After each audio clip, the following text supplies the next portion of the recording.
Amis auditrices, auditeurs de la radio des Sans-Voix, bonjour et bienvenue à votre émission mensuelle de Libre Expression. Pour ce mois-ci, nous allons comme d'habitude faire un point sur l'actualité concernant les événements liés aux droits de l'homme, dans la presse francophone algérienne bien sûr. Sans tarder, voici les titres de cette revue de presse, juste après le jingle. C'est moi la voix, non c'est moi la voix, non c'est moi la voix. Nous sommes la voix. Nous sommes tous la voix des sans-voix. Nous commençons tout d'abord par une triste nouvelle. La FEMED et le collectif des familles de disparus en Algérie ont perdu une amie très chère, en la personne de Annie-France Berthaud, qui vient de nous quitter. El Watan du 9 avril 2017 écrit « Kamel Din Fakhar doit être sauvé et libéré ». El Watan du 20 avril 2017, porté disparu depuis le 30 mars dernier, Saïd Jouder a été retrouvé assassiné. Législative, Green adresse une circulaire, une charte d'éthique aux médias et Reporters sans frontières a émis des sévères critiques à l'encontre de cette charte. Liberté du même jour, 37 ans après le printemps berbère, la mobilisation toujours intacte. Le temps d'Algérie du 20 avril 2017, ignoré dans la campagne électorale, les familles de disparus se plaignent. El Watan du même jour, un séminaire international sur la peine de mort à Boumerdès. Dans le même journal, Human Rights Watch épingle l'Algérie sur les violences faites aux femmes. Ce mois-ci a vu plusieurs grèves, manifestations et rassemblements de différents secteurs. Un rassemblement pour la défense du pouvoir d'achat. Les gardes communaux protestent à Tizi Ouzou lors d'un rassemblement à la place de Mbarkait Menguellet. 2 jours de grève pour les praticiens de la santé. Et dans l'actualité du quotidien Liberté des 25 et 29 avril, protestation à la faculté de génie électrique de Sidi Bel Abbès, les blouses blanches en grève, grève des enseignants à Béjaïa et Sétine des adjoints d'éducation, la faculté de droit d'Akli Oul Hadj, paralysée le 24 avril 2017, sit-in le 25 avril 2017 des praticiens devant le siège du ministre de la Santé et Bodiaf refusent de recevoir les délégués du SNAPAP. C'était les titres de cette revue de presse. Nous passons aux détails juste après le jingle.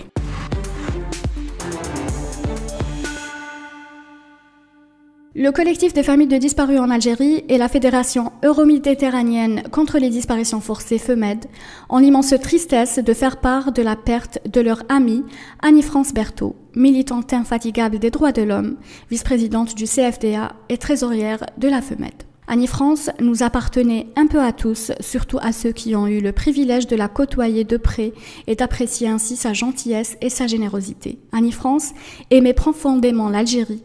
Elle avait épousé la cause des disparus en s'associant depuis plusieurs années au combat de leurs proches, s'impliquant de près dans les activités du CFDA et de la FEMED.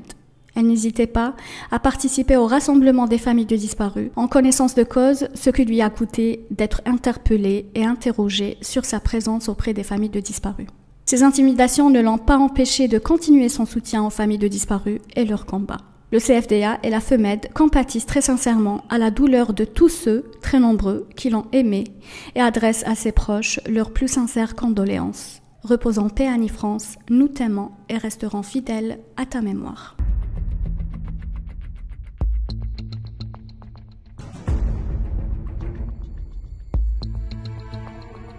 Victime d'un arbitraire sans nom, Kamel Din Fakhar croupit en prison. Il est à son 90e jour de la grève de la faim. Le régime algérien, décidé à lui faire porter la responsabilité des événements de Gardaïa, veut clairement en faire un exemple en le faisant mourir en détention. L'autocratie d'Alger veut envoyer à la société, à ses forces démocratiques et républicaines, aux militantes et aux militants pacifiques, un message arrogant d'intimidation et de menace, sans être nouvelle, l'attitude n'en est pas moins incriminable et condamnable. Il y a quelques mois, Mohamed Tamalt a trouvé la mort en prison. Durant ces quelques dernières années, des détenus mozabites sont morts en prison dans des conditions jamais élucidées. Dans un passé plus lointain, l'assassinat politique figurait en bonne place dans la panoplie répressive du régime. La liste des opposants liquidés est longue. Khidr, Krim Msili, et tant d'autres opposants connus ou anonymes.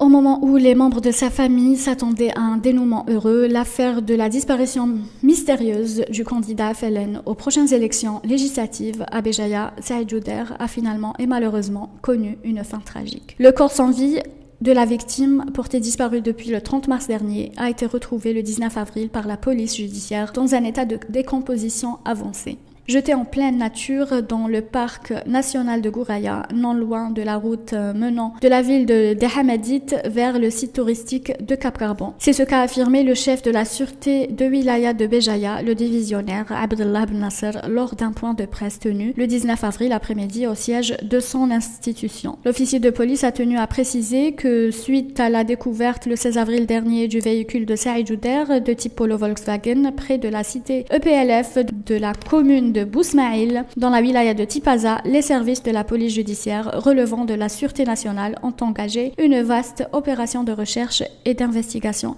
qui se soldera par l'interpellation de 5 individus. L'un d'entre eux, originaire de la wilaya de Béjaïa, a été arrêté à Al-Harrach, alors que les 4 autres ont été appréhendés à Qoléa. Selon M. Ben Nasser, la découverte du téléphone mobile de l'un des auteurs présumés de ce crime objet a permis aux policiers enquêteurs d'identifier et de localiser les autres complices. Lors de leurs auditions, les 5 mis en cause, âgés de 29 à 30 ans, ont fini par passer aux aveux en relatant la genèse de leur aventure meurtrière. Les déclarations des uns et des autres ont fait ressortir que l'auteur principal de ce meurtre n'est autre que le jeune Béjaoui travaillant à Al-Harrach.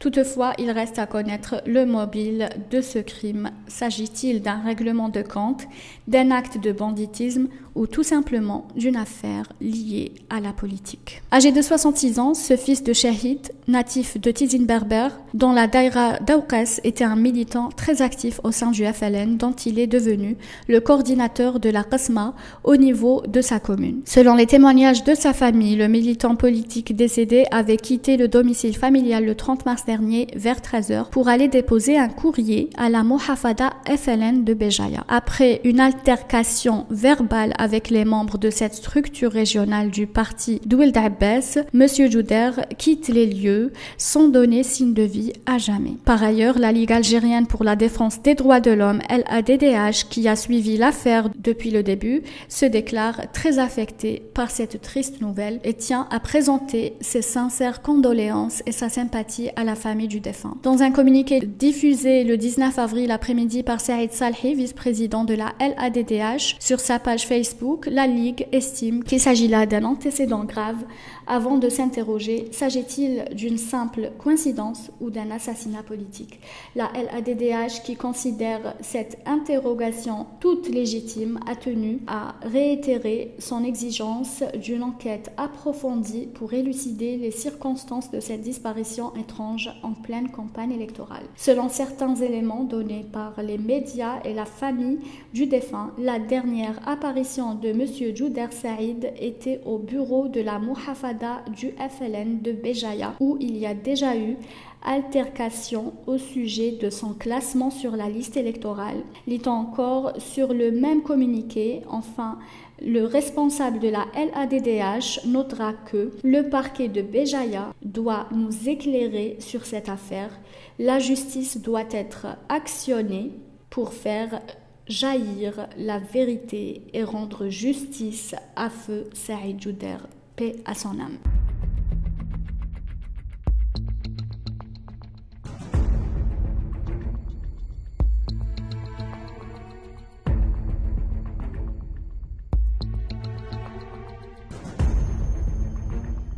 À la date du 29 mars dernier, le ministre de la Communication Hamid Green a adressé aux médias une charte et une circulaire portant ces mentions. Sensibiliser les électeurs et s'abstenir de la médialisation des partisans du boycott. Une charte que Reporters sans frontières a même dénoncée et condamnée par la même occasion. atteinte à la liberté de la presse, Reporters sans frontières charge Hamid Green. L'organisation Reporters sans frontières a émis de sévères critiques à l'encontre de la charte adressée par le département de Hamid Green à l'ensemble des médias algériens dans le cadre de la couverture médiatique des élections législatives du 4 mai prochain. Selon Reporters sans frontières, le pouvoir algérien cherche à museler les médias à la veille de ce rendez-vous électoral.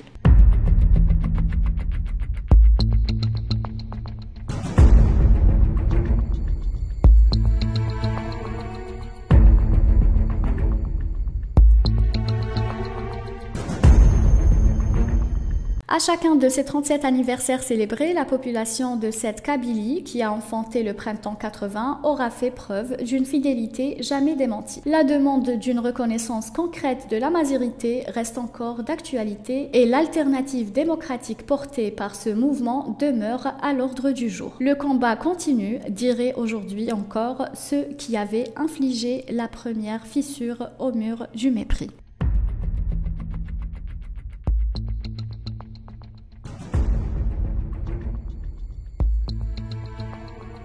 Ignorées dans la campagne électorale, les familles de disparus se plaignent. Depuis le début de la campagne électorale, les familles de disparus attendent désespérément qu'un parti politique s'intéresse à leur cas. Elles ont profité du rassemblement hebdomadaire qu'elle organise depuis 2 décennies pour appeler les partis engagés dans les législatives à prendre en charge la question des disparus dans leur programme. Nous souhaitons que la future APN propose un projet de loi en vue de régler définitivement cette question, indique Hassan Farhati.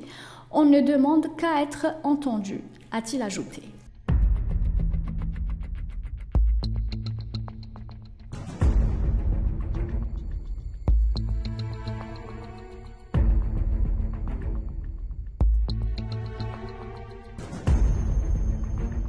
Un séminaire international sur la peine de mort à Boumerdès. La peine de mort sera à l'ordre du jour d'un séminaire international prévu les 28 et 29 avril au siège de la cour de Boumerdès.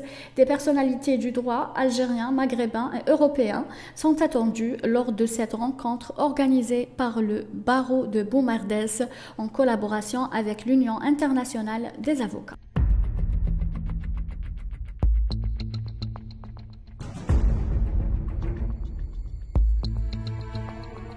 Un rapport publié le 23 avril dénonce l'inaction de l'État, de la police. Human Rights Watch épingle l'Algérie sur les violences faites aux femmes. Près de 12 000 femmes se plaignent de violences chaque année en Algérie, coups, brimades, viols. Dans 50% des cas, elles les subissent au sein même de leur famille. Face à ce fléau, les lois ont montré leurs limites. La police est jugée passive et le manque d'infrastructures d'accueil et de mécanismes de soutien pèse lourd. En cette période de campagne pour les législatives qui bat son plein, la question est pourtant quasiment absente du débat électoral.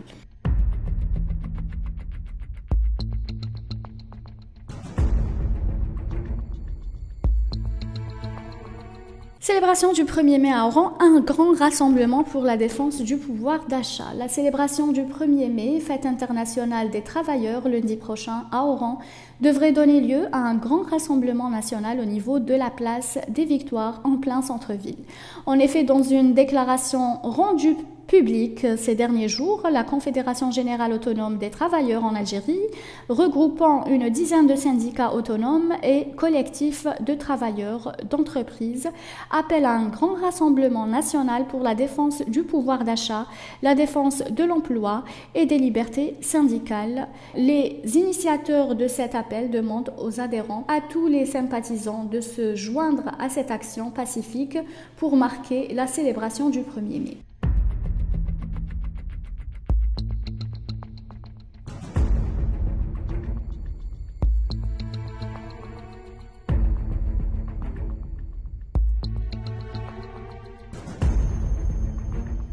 Des représentants de gardes communaux issus d'une vingtaine de wilayas se sont rassemblés le 25 avril 2017 matin à la place Mbarak Ait Menguela Tizi Ouzou pour exiger la prise en charge de leurs revendications qu'ils réclament depuis de longues années.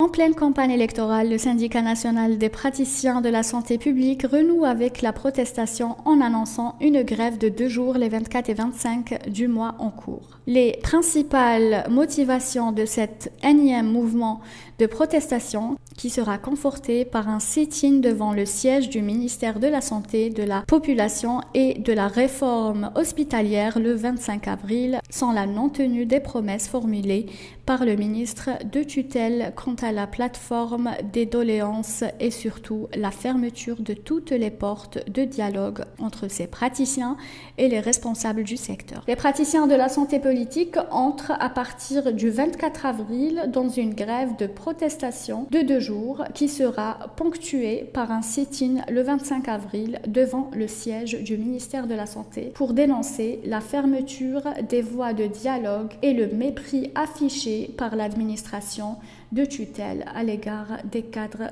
syndicaux et des adhérents du SNAPAP. Le débrayage de 2 jours commence le 24 avril 2017 et concernera, hormis les urgences, toutes les activités de soins et de consultation, les activités de prévention et les réunions des conseils et comités médicaux. Les praticiens de santé publique qui enchaînent un 2e jour de grève consécutif ont observé le 25 avril 2017 un sit-in pacifique devant le siège du ministère de la Santé. Selon les estimations du président du syndicat national des praticiens de santé publique, Lies Marabat, ils étaient quelques 500 praticiens venus de différentes wilayas à avoir pris part à ce rassemblement. Si cette action de rue a été une fois n'est pas coutume tolérée par les services de la police, les services du ministère ont en revanche refusé de recevoir les délégués du syndicat. Un refus que le chargé de communication du département d'Abdelmalek Boudiaf assume et justifie par l'illégalité